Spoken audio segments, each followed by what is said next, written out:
I praise and thank God for gathering us together this afternoon to celebrate my retirement and my birthday.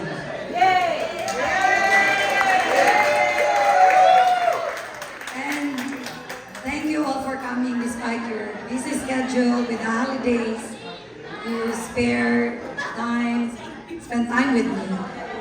You are really a family. We love you, Badette. Oh.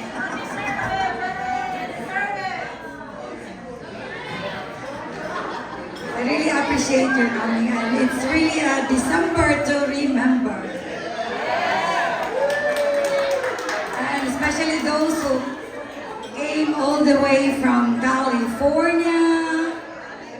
Hello, thank you for coming from Minnesota.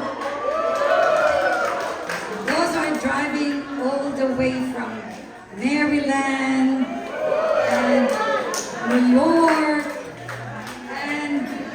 Where else? And the neighboring city, New Jersey,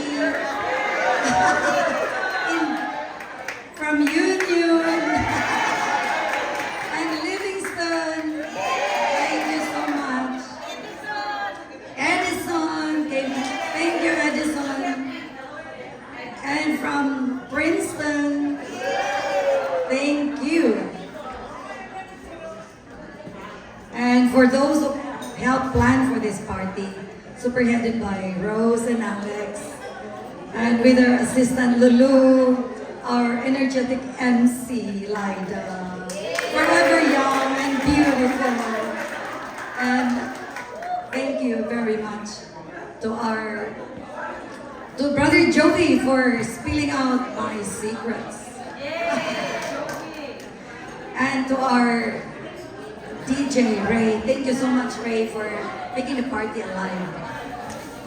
And all the priests, they're busy with their parishes, but they came, and I think they left already.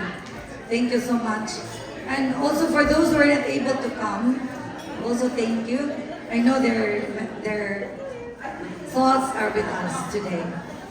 And thank you for those who share their talents, time and treasure. Thank you. Noah, thank you so much for that beautiful rendition.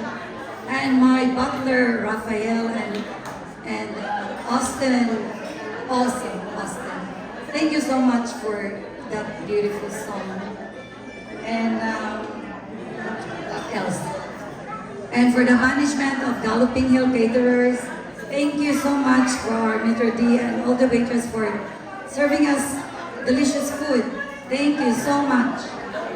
And again, thank you all for coming to celebrate my birthday and my retirement. Thank you so much. And have a blessed and graceful New Year and Jubilee year 2025.